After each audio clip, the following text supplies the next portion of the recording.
So I'm just going to do a brief discussion about how I built two bird launchers. There's still some work to be done on these, but this is a follow-up since the videos that I recorded of me actually building them got deleted somehow. So let's do a summary. In short, I think I'm under $200 for both of these, and I still have some stuff to do with like the mesh. I got to actually install something in there that a bird won't get stuck in instead of these just testing racks. So.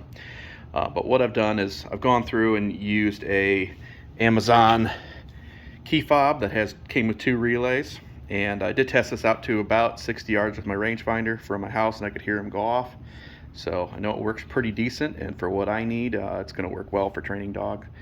You know, I don't need a $700 set of bird launchers. So, but that being said, the overall concept is we have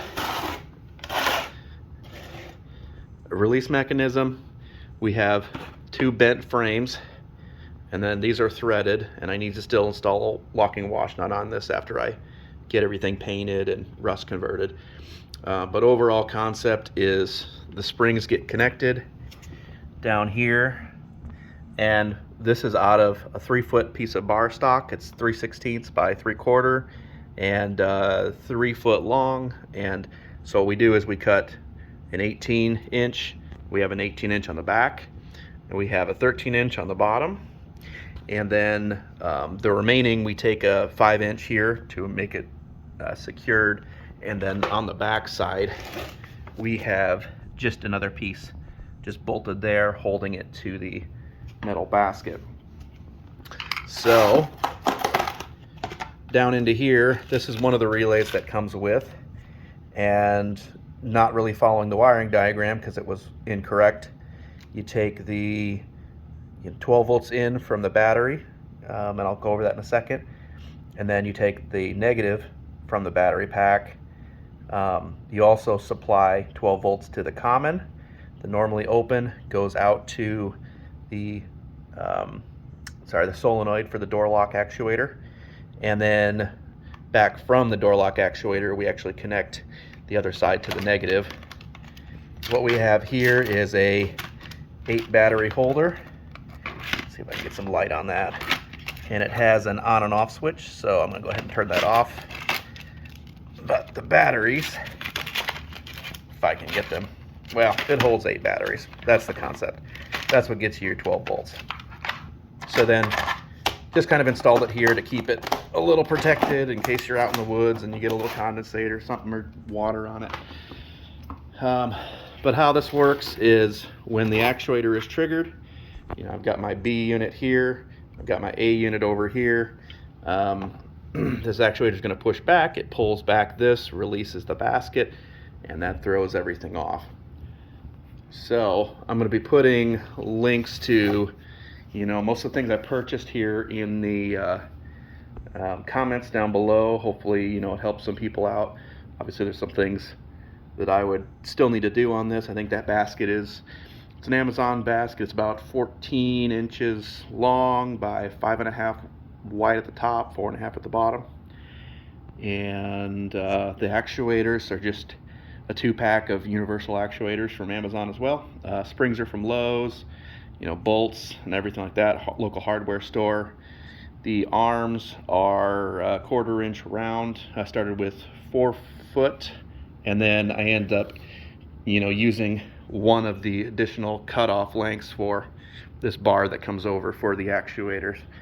Similar there. So in total for both of these bird launchers, you're looking at 4 pieces of the flat stock, 4 pieces of 1/4 round, 1 relay package kit, 1 package containing 2 solenoids and the little bars that come with it, 1 3-pack of baskets, so I have 1 extra basket, 4 springs from Lowe's, and then various nuts and bolts. I use 1032 for all those. And then since I have threading, or I have the tool, I have a tap and threading kit. I just threaded these rods to give me a place to connect my spring to. And then these are not strong enough, but I got to come up with a different way to do that. But overall, I mean, if you get these, my thumb's about an inch, so 2 inches, just over 2 inches back. I mean, this one is obviously a little longer, but it doesn't really matter with how it throws. The other trick to bending these is basically, you can see kind of where I have my lines here. I'll start from this side here, and you're going to put a 90 in, and then also make sure these holes are a bit oversized. You're going to put a 90 in, you're going to mark your halfway point right here, because otherwise you're going to get these lovely overlaps like I have, which it still works just fine, just not as pretty. You're going to mark your exact halfway point where your bolt is. You're actually going to come back 2 finger widths from that, mark that, and that's where you're going to clamp your vice grips on. And then you just take a metal tube or pipe that's about 3 foot long, and you can stick it there, and you can get these bends in here, and you get better at it by the fourth arm you make. Not so great on the others, but they still work. The nice thing is you can just stomp it flat and kind of make it fit your situation. And then if they overlap, well, who really cares? Then once you get your bends back in here, you remember call it the 2-finger rule for bending it. This is your most tricky bend, trying to get around here, making it flat enough so it fits through, and then coming back, and then another couple inches down, a couple inches over, and then threading it. The nice thing is you leave this short enough, you can actually take this all apart. So it actually just kind of acts like a spring. You can take this apart, I'm going to be putting a new, I'll call it a rag, but I don't know, on there, Lancer material. And then well, I'll also be taking it apart to actually do the paint and prep on it, just to make sure it doesn't rust, because this flat bar stock and everything will rust pretty quick as soon as it gets wet. So let's see, in terms of the latching mechanism, these little hooks came with the baskets to hang them, so I just reused those. And then you just kind of span a couple the supports on the bracket, little pieces of aluminum there with a couple bolts going through.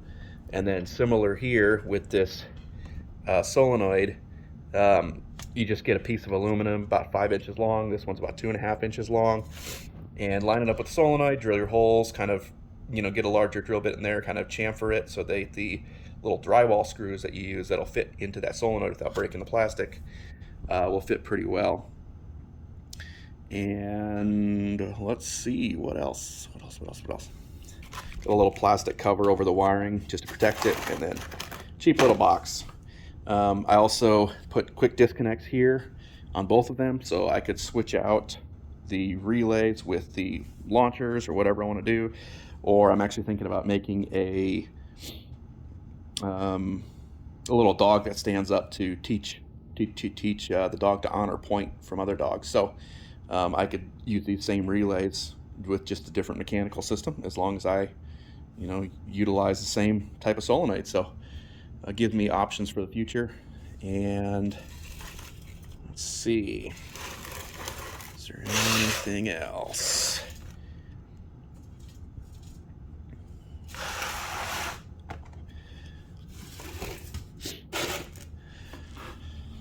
I think that's it.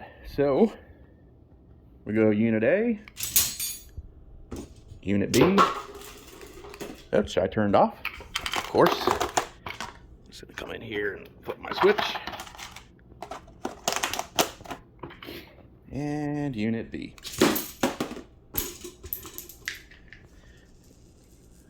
Well, I broke something. No, actually, that's a button. I don't know where that came from. Anyways, kids. So I hope that helps everyone. I'll be putting links to all the components I used, or the majority of them, minus drill bits and taps and tools. I just can't compile all that kind of stuff, but yeah, so hopefully it'll help someone save about $500 on a couple bird launchers. The only trick I forgot about is make sure you are keeping these tight to the basket when you're mounting these, and similarly when you're mounting these, make sure that's tight to the top and the bottom. It just helps with these 1030